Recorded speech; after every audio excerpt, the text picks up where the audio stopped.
should turn my phone off.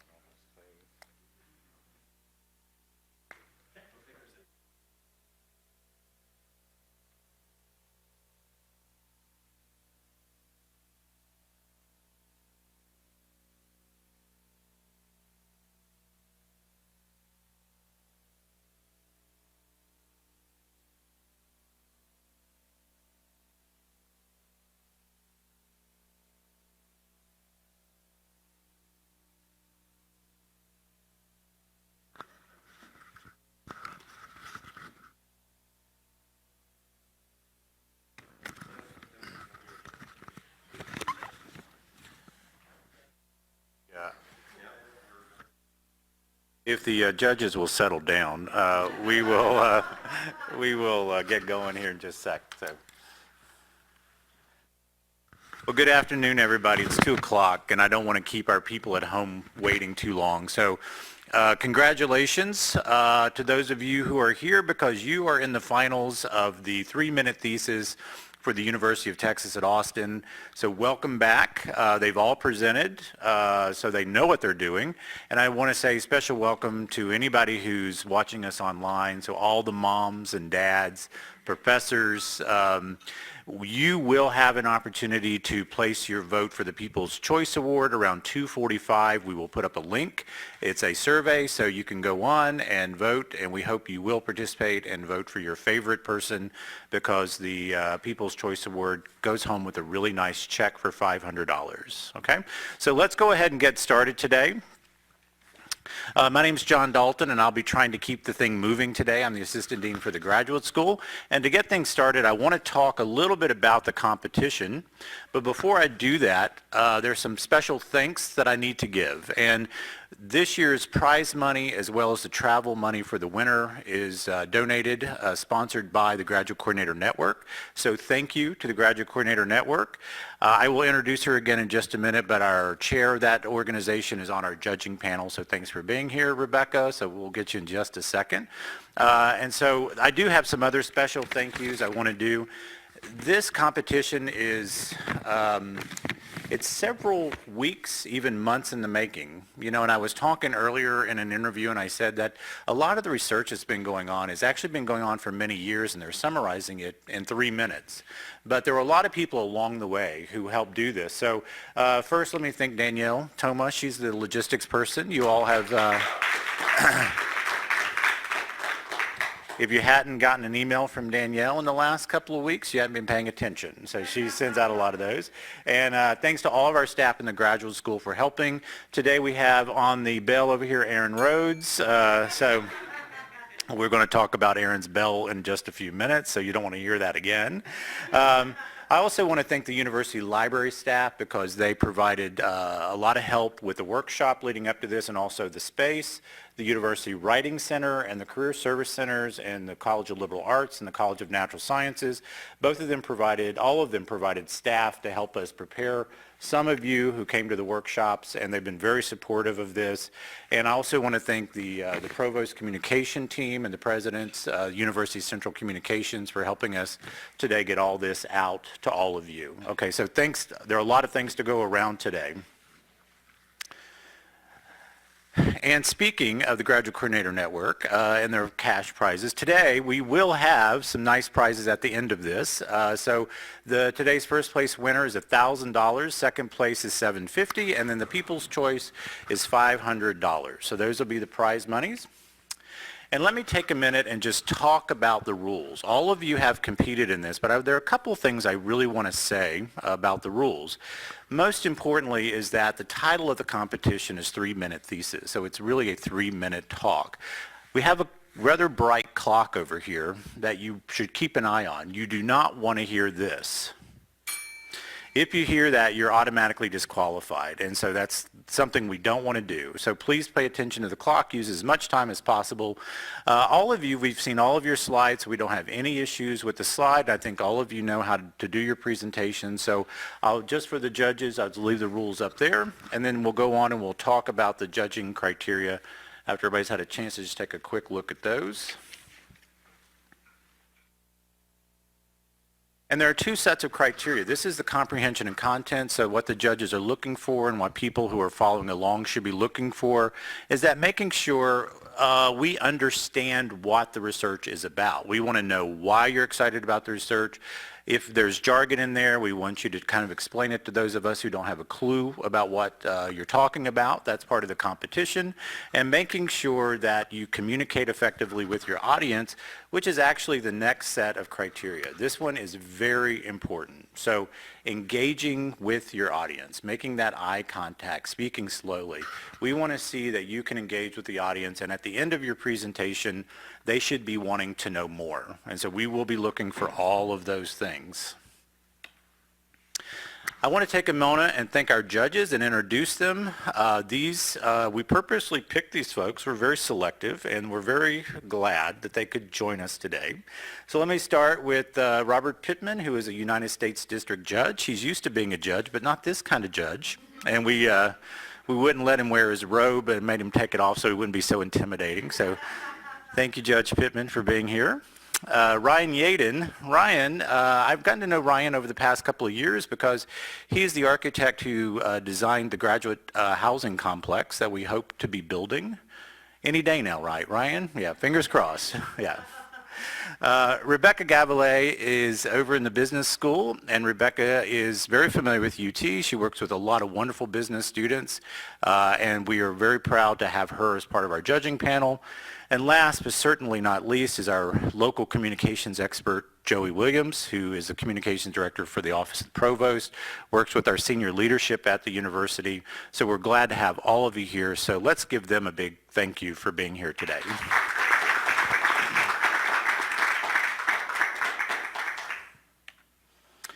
Okay, so this is not right, actually. Hang on just a second. Sorry about that.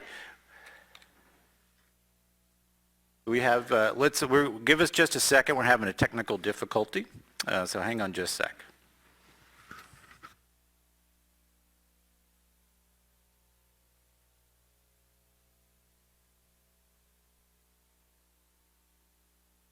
We need to load his on.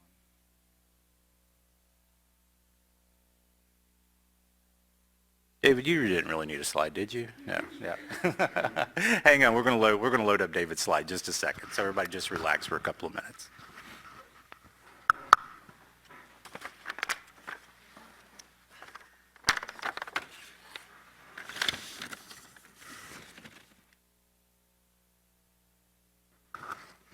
I should take this lull to ask if any of the contestants have questions. You guys know what you're doing, so I'm sure you don't, but no. No, okay. All right.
As usual, disaster averted by Danielle, so thank you.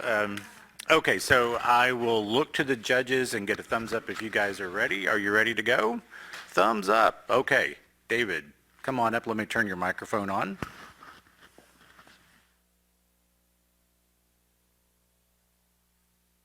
The floor is yours.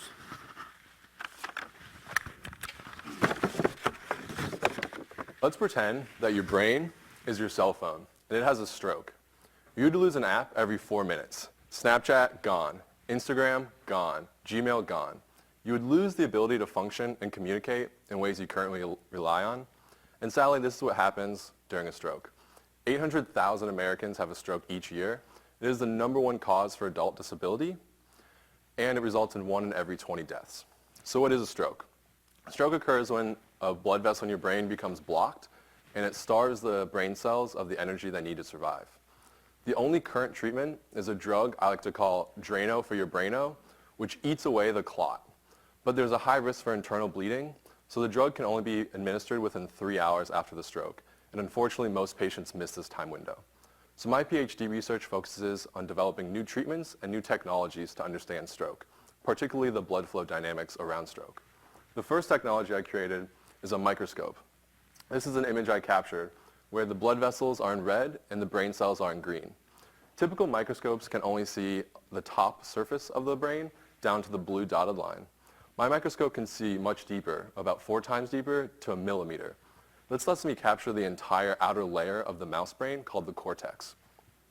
So what I can do is test out new stroke treatments in mice and evaluate the blood vessel networks that the treatment provides and compare those with healthy mice. This is just a way to develop new stroke treatments and select ones that are really promising for human clinical trials. The second technology I developed is to look at blood flow in a human on a more macro scale.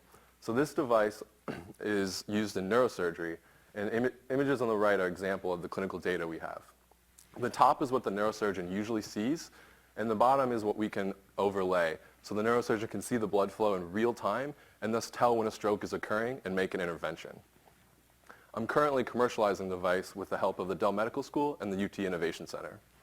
So these two techniques are complementary in that they're trying to figure out the blood flow dynamics after and during a stroke on the small scale, which the microscope captures, as well as the global scale, which the images on the right capture.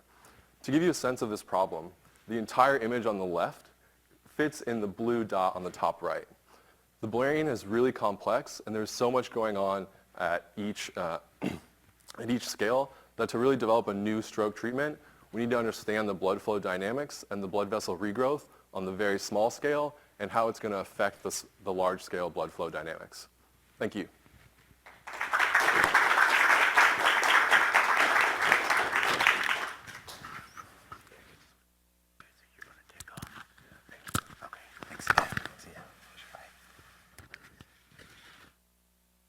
Nora, where's Nora?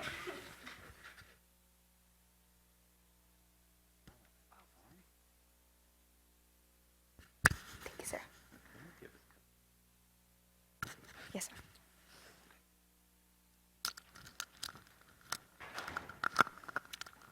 We're going to have a knowing look, right? Maybe.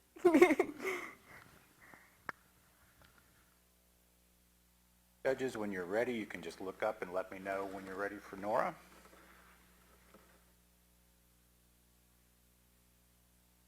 Nora, the floor is yours.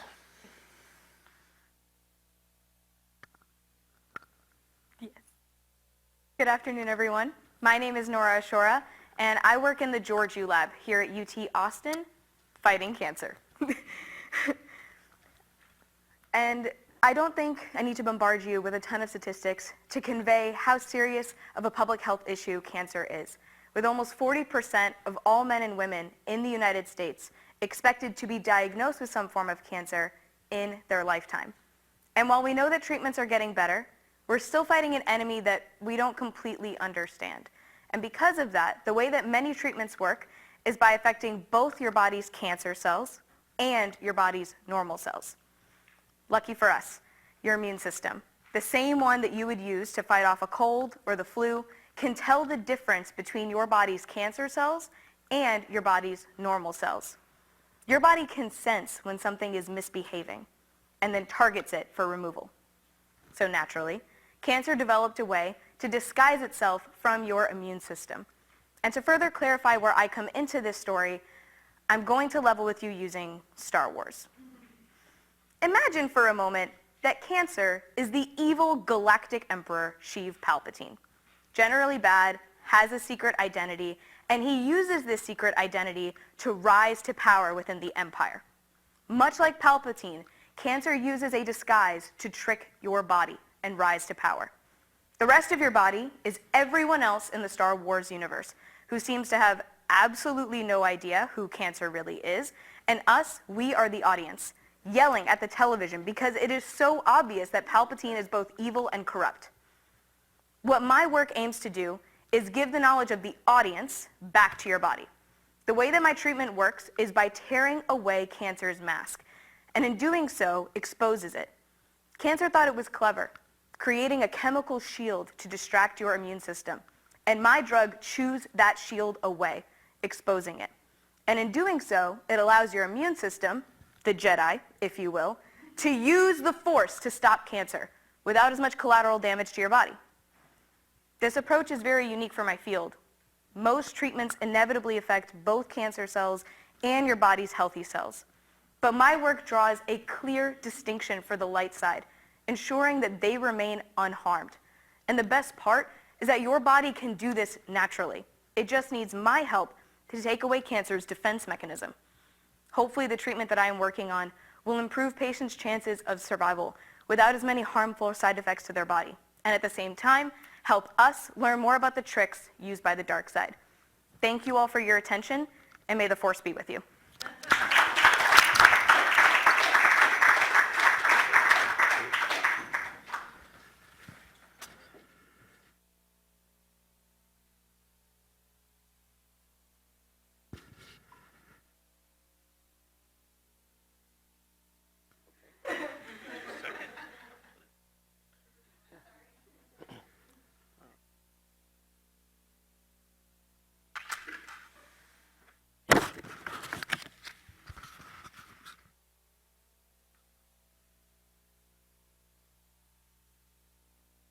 Looks like our clock is ready to go, or our judge is ready.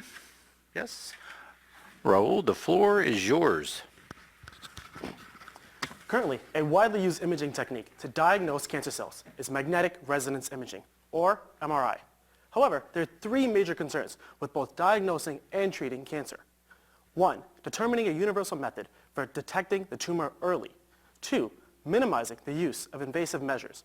And 3, improving treatment efficacy and reducing side effects. Consider, if you will, if I turned on a flashlight in this room, would you be able to see a noticeable difference? Now, take a second and consider, what if I turned the ceiling lights off and turned on that flashlight? I'm sure at this point, all of you would easily be able to locate that flashlight. In an MRI, tumors can give off a brighter signal than normal cells. However, if the tumor is very small, differentiating a cancer's growth to its surrounding normal cells is analogous to finding a hidden flashlight in an illuminated room. It's plausible, but very challenging. In an MRI, water is everywhere. However, people, excuse me, in an MRI, the body detects,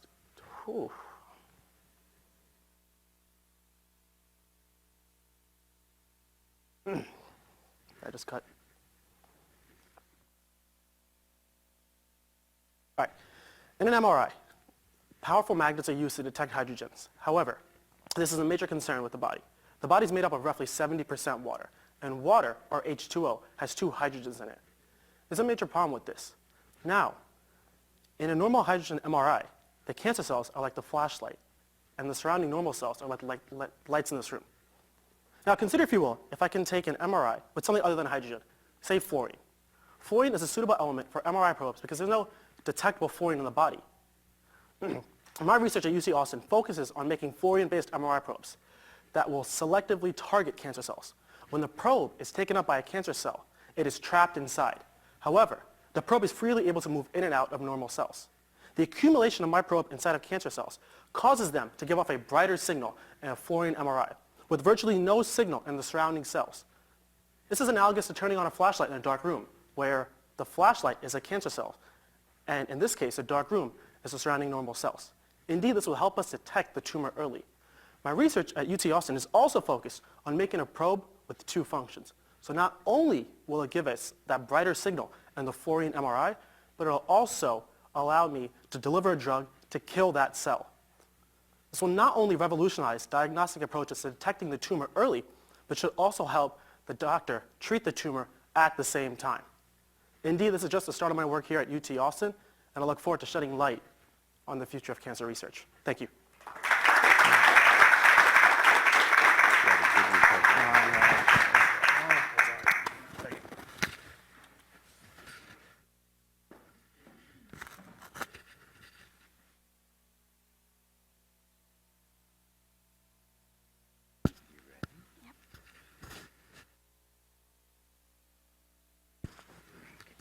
Yeah, sure.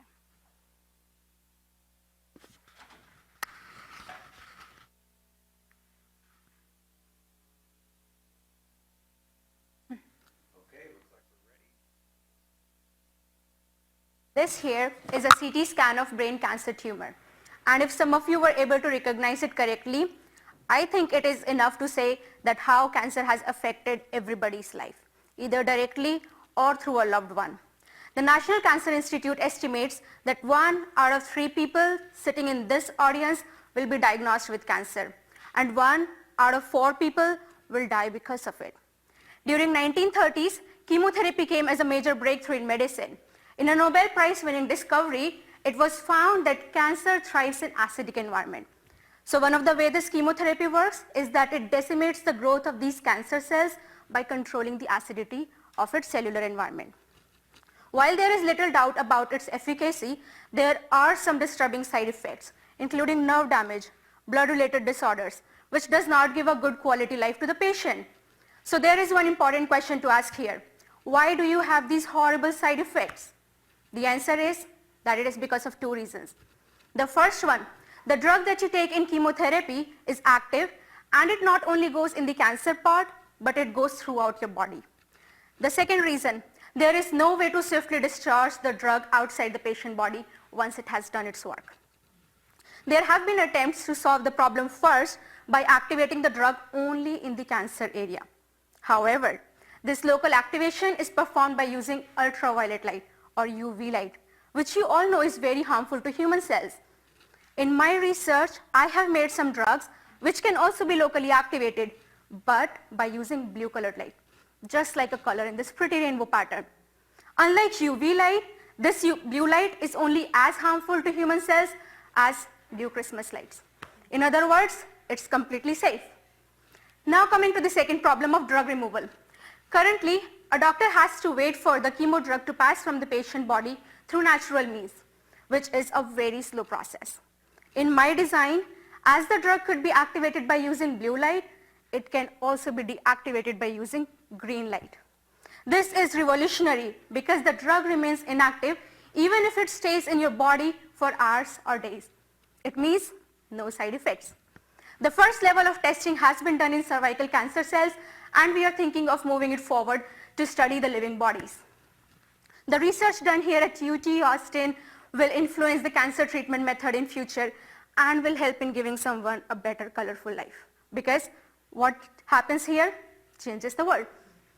Thank you.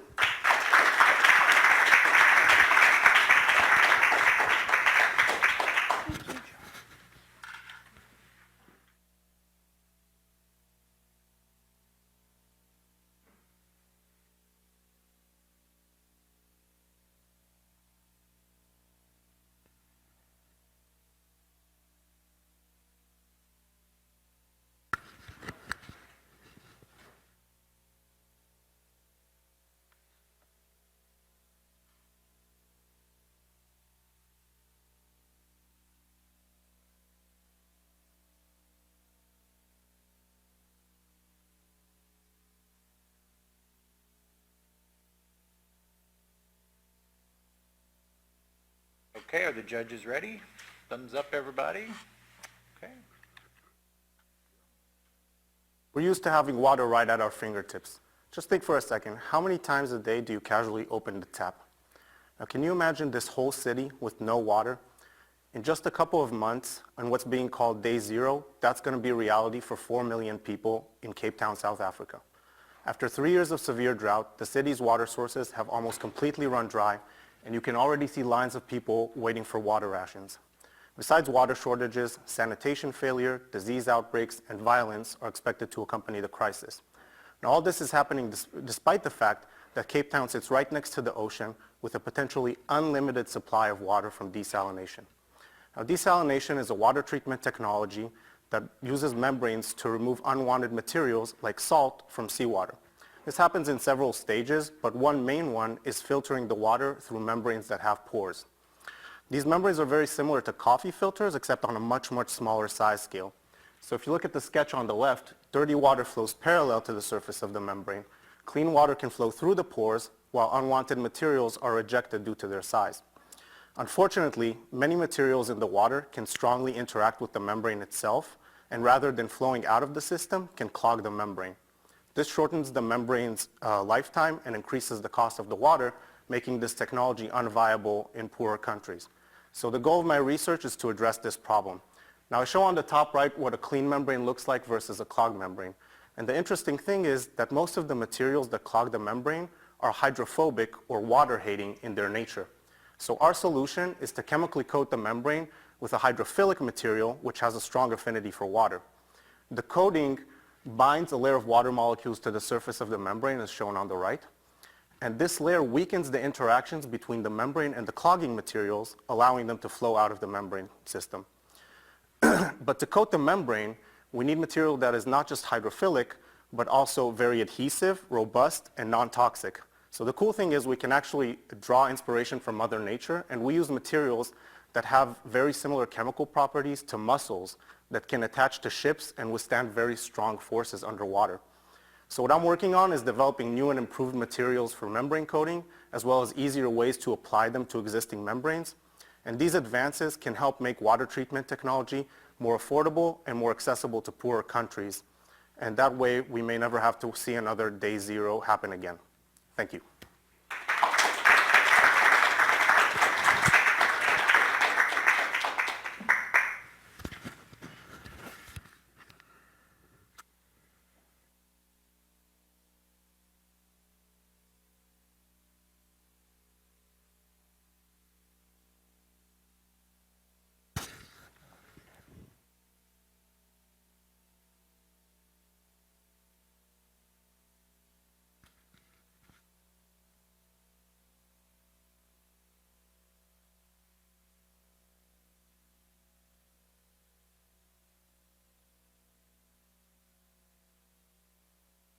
Okay, the judge is ready. Okay.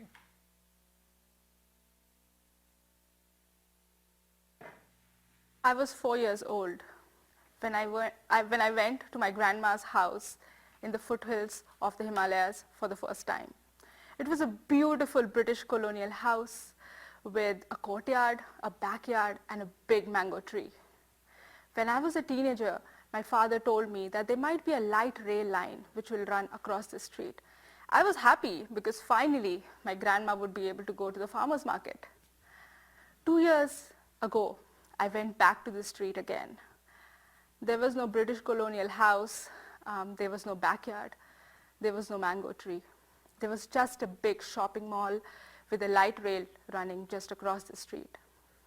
I lost the memory of the place I grew up in. There is another big urban transportation project which is happening right now in Atlanta. This project is called the Atlanta Beltline Project. The Atlanta Beltline Project is a 21-mile light rail and trail project which will run all around the city of Atlanta. The aim of my research is to study the impact of such huge transportation projects like the Atlanta Beltline Project on the historic and cultural resources of the city. My research will answer 3 main questions: what, how, and why. For the what, this summer I walked the 21 miles of the Atlanta Beltline and studied what are those historic resources which are present along the Beltline? For the how, I studied how are these historic resources getting influenced by the proposed Beltline. Are they being demolished? Are they just vacant, or are they getting restored? For the why, I'm studying the preservation policies, incentives, and frameworks which actually influence whether a historic building will be preserved or will be demolished. As the Atlanta Beltline project is going to get completed in 2030, also as the construction of the light rail will start in 2019, my research will become a strong database which will help the Atlanta Beltline project preserve the identity of the city and serve the local communities in a much, much better way. I might have lost the memory of the place I grew up in, but I want to make sure that the children of Atlanta don't lose theirs. Thank you.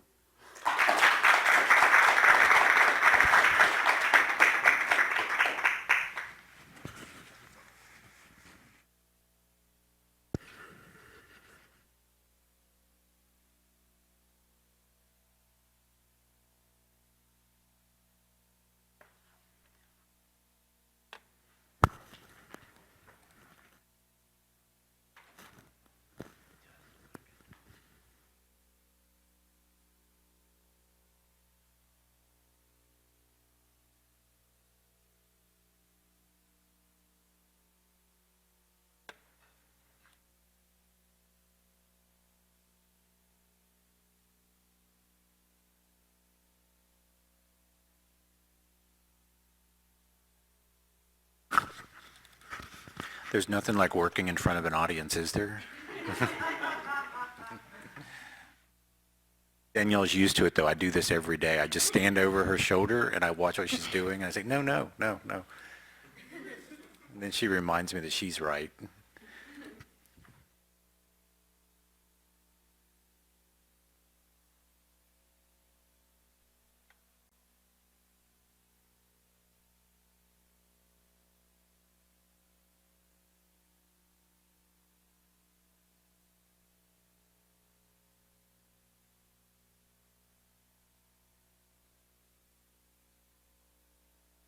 Thank you.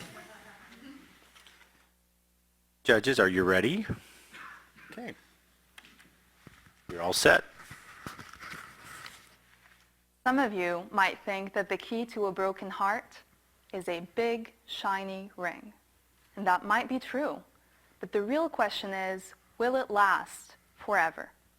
My doctoral work answers a similar question, but the ring is just a little different.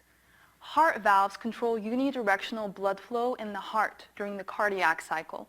Over the past 5 years, I worked on the mitral valve, an atrioventricular valve located in the heart that is on the left side of the heart, one of the more mechanically demanding environments of the cardiovascular system. The clinical driver?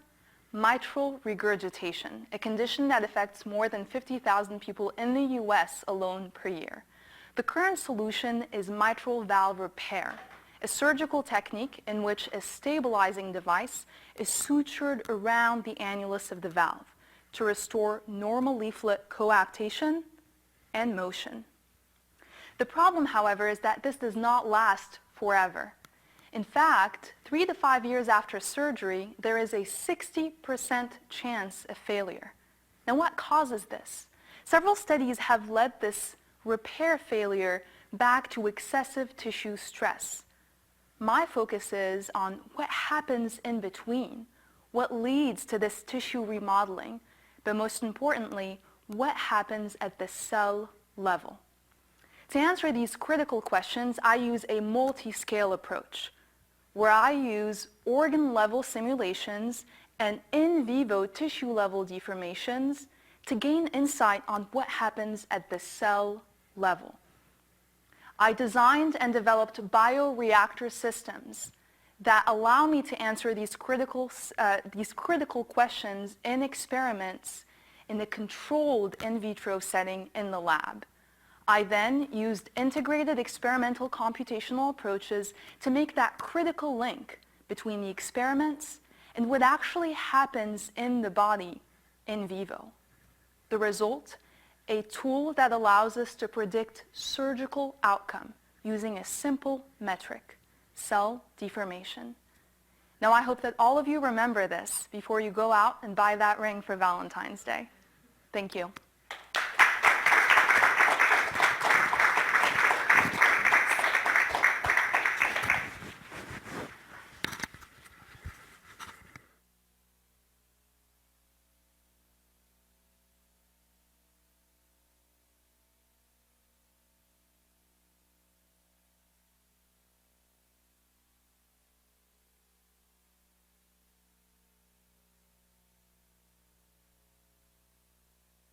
Ready to go? Okay. Blacks in the U.S. have historically suffered health disparities.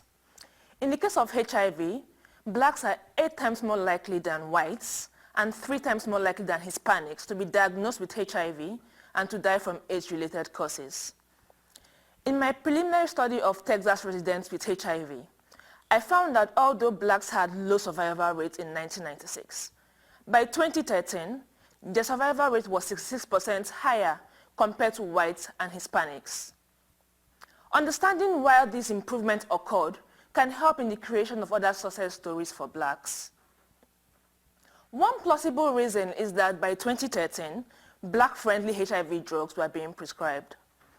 Up until 2015, 2 main classes of drugs were prescribed for HIV patients: the reverse transcriptase inhibitors, or RTIs, and the protease inhibitors, or PIs. Generally, both classes are effective, but there is weak evidence suggesting that blacks may not do too well on RTIs. To strengthen this evidence, a part of my dissertation involves pulling the results of clinical studies and then testing whether differences in the number of black participants explain differences in study results. The logic behind this is that PIs should be far better in studies with mostly black participants, while the difference between RTIs and PIs should be minimal in studies with mostly non-blacks. A positive finding will affirm current evidence and will set the stage for a study to verify whether blacks have indeed been prescribed more PIs in recent times. Improved survival rates may also be the result of targeted efforts to improve quality of care for black patients. Studies show a link between quality HIV care and improved health outcomes such as survival. But we do not really know if there is a link between racial disparities in HIV care and racial disparities in health outcomes. My dissertation will test for this link. I will also identify which measure of quality HIV care out of the existing many is responsible for the most impact on health outcomes. This information will then be used to design interventions which can be used to reduce health disparities, not just for blacks, but other disadvantaged groups.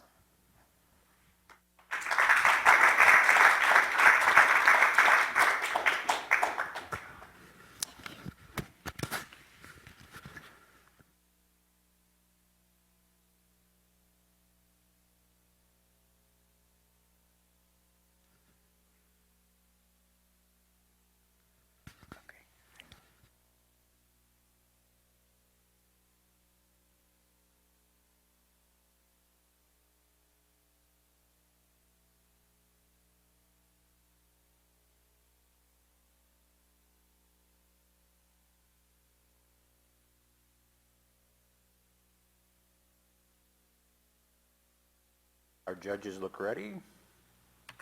You're on. The Texas Department of Transportation estimates that they will need $4 billion this year. Yes, that's billion with a B, to fix issues with our roads. Nationwide, drivers spent over $100 billion in the last year repairing damage to their vehicles done by poor road conditions. Now, what's wrong with our roads? Why are they cracking? Behind me, you see a nice image of a road that you might like to drive on. Next to it, You might see the type of road that you're used to driving on, if you drive often in Austin anyway. Now, what my research focuses on is how can we prevent this from happening. What we've realized is cracks like that are almost impossible to repair, so we have to prevent them from occurring in the first place. What's the best way to do that? Well, we have to use the right materials. Asphalt mixtures are the most commonly used material in the world for paving roads. What's an asphalt mixture? Well, it's a material that's made up of two ingredients. You've got aggregates, which is just a fancy name for rocks, and you've got the binder. Asphalt binder is the glue that holds the aggregates together. You can think of it like a Rice Krispies treat. You got the Rice Krispies, which are the aggregates. You got the marshmallow that's holding it together. That's the binder. Now, we want to know how different binders and aggregates respond and crack in the lab and how that corresponds with the field. So what we do is a lot of mixture testing, like what's up in that corner there. Now, what we notice when we do mixture testing is that when we crack an asphalt mixture in the lab, it always cracks along the binder, never along the aggregates, which makes sense because the binder is a lot softer than the aggregates. Now, what's difficult about asphalt binders is that they come from all sorts of sources and producers, and they're all made in a little bit different ways, and they're all made in a little bit different places. So we figured, why not just test the binder? It's the most complicated part of the material, and is where the cracks are starting. Down there you see an image of a cracked asphalt binder. You can see that it doesn't really look like any other material because it's not like any other material. And we realized that we needed to go a little bit deeper than just testing it and seeing how it performs in the lab. So what we decided to do is look at it with a microscope. We decided that if we can look at the most fundamental things that are going on, maybe that can help us predict cracking. Behind me you can see images of many different asphalt binders that were obtained using two different types of microscope techniques. When you look at these images, you can see that each asphalt binder looks a little bit different. What my research aims to answer is why do those differences matter? Why do some binders cause cracking and why do some not? My idea is to work backwards from the microscopic level, as small as we can get, looking at the fundamental structures of asphalt binder, all the way up through mixture and to the field to see what actually causes cracking. Thank you.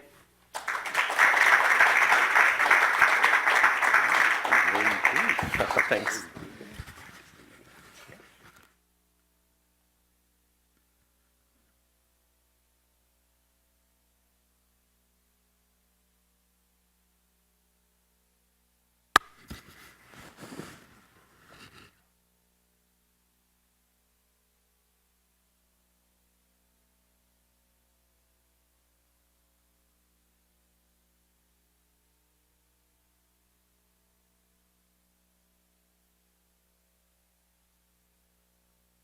Okay, looks like we're ready. You're on. Skin cancer is the most common cancer in the US. Imagine that you notice a red mole on your skin and worry about it. You go to the clinic to see a dermatologist. They will visually check the mole for you first, and then may send you for a biopsy. Biopsies are invasive and expensive. It may take 1 week or so to get the results. Sounds painful and scary, right? I have a great news for you. Our photonics lab in biomedical engineering can use light to detect skin cancer non-invasively, quickly, and at a low cost. When we use our probe to shine the light on the tissue, my computational model can tell you immediately whether it is normal or cancerous, and even what type of skin cancer it is. You may wonder, how? Well, when the light is shined on the tissue, the light undergoes scattering and absorption. The returned light can be collected and contains information of the measured tissue. Based on the collected light, we can tell the difference between the normal and the cancerous tissue because biologically, the normal and the cancerous tissue is different. For example, the skin cancer may have more melanin and more blood vessels. And this difference will affect light transport and make the returned light different. Along with that, my research is developing a computational model based on light transport simulations. My model is able to extract the biological parameters from the collected light, such as melanin and blood vessel information. these parameters show significant difference between the normal and the cancerous tissue, and they can be used to classify different types of skin lesions. In fact, we cooperate with dermatologists and have done 2 successful clinical trials. My model is able to classify different types of skin lesions even more accurately than dermatologists. So far, all I have talked about is skin cancer. But actually, this technology can be also used for other cancer detection, such as cervical cancer. In the future, you may not need a pap smear because we will use non-invasive light to detect cancers efficiently. Thank you.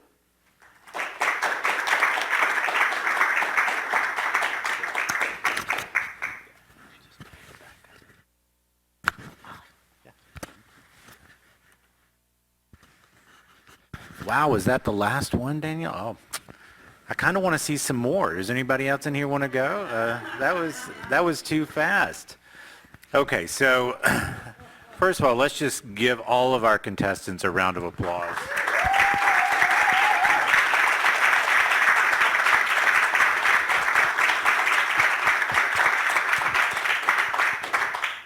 I want to say that was really outstanding. You know, I've seen some of these 3 or 4 times. You guys just keep getting better. I mean, this has been very impressive. So congratulations. For all of you watching online, now is the time to vote for the People's Choice Award. This is the link. So if our camera guys up in the back booth can just focus in on the web address to let everybody know, that's where you go to vote. And we will start counting the People's Choice Award ballots around, I'm going to say 3:30. And so you've got until about 3:30 to cast your vote. So please go online and cast your vote. So we're going to leave that up online, and while the judges go off to deliberate, we will be back as soon as we can. I'm going to guess sometime between 3:30 and 4, unless they get into big discussions. Might take a little longer. I hope not. But okay, so thanks everybody. We'll be back soon.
Let me look around.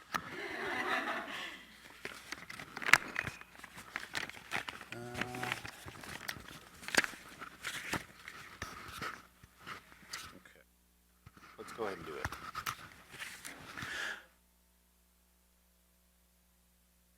You know who is not planning to come back? I think David was in the lab doing some research.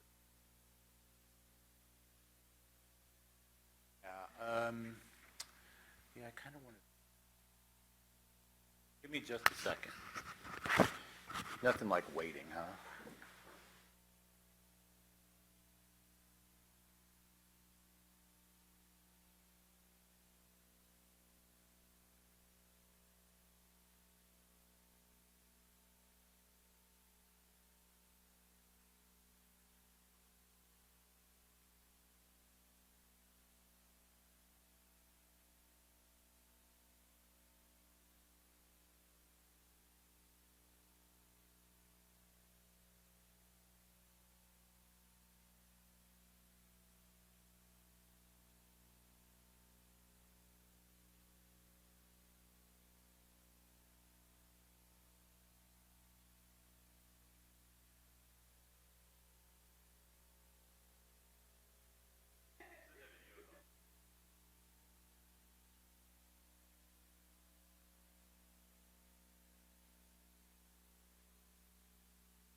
Okay.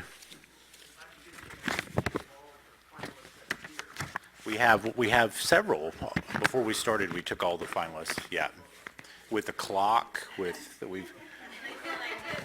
now that we've brought in professionals, we think of those things.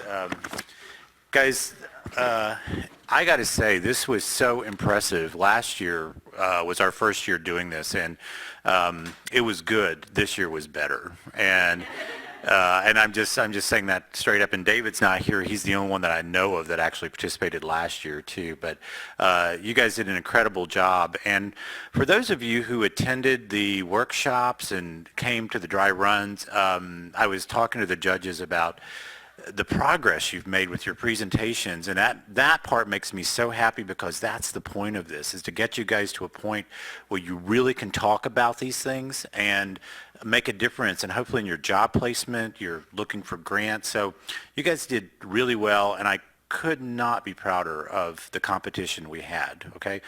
So congratulations to you all. Unfortunately, it is a competition, and we do have to select people, and the judges did a great job. I think we did just kind of want more people. We just wanted it to keep going because it was a lot of fun actually today. But without further ado, we're going to start with the People's Choice Award. We'll announce the runner-up, and then we'll announce the winner who will represent us. In the event where the winner cannot go to Fayetteville, Arkansas at the end of the month, the second place will go. Second place can go. The People's Choice will go. Okay? So this was an online vote, and it was very close. We had a lot of. It was kind of fun watching this online. Danielle, do you know how many votes actually came in? It was a few hundred, right? Over 450 votes. And so I would say all of you had some fans out there, so congratulations for that. So for a $500 check and the People's Choice have selected Raul. Come on up.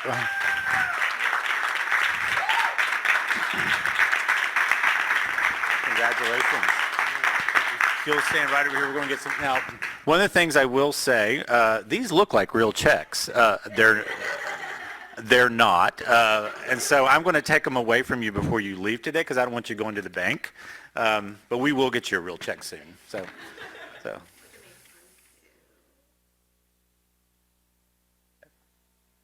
Got it? Oh. Okay. Why don't you stand right there, because we're going to want a picture. Okay. Our second runner-up in the event that today's winner cannot represent us, they will be representing us at the regional conference. And second place goes to Alon.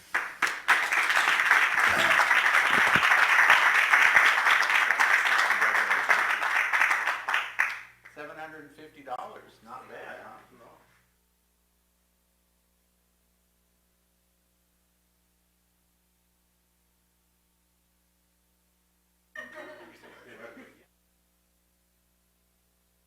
And then drum roll, please. Today's winner and the winner of this year's competition is Kanchan Agarwal. Congratulations.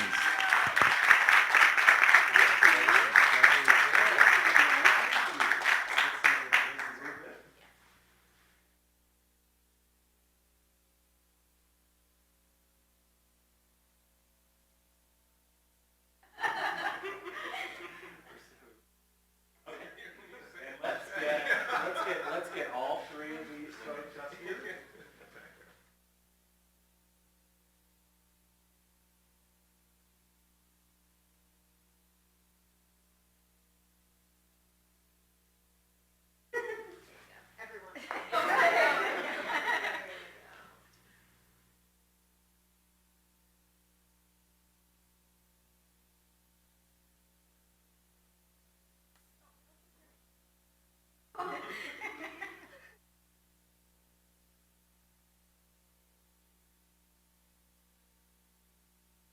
Okay, congratulations again, everybody.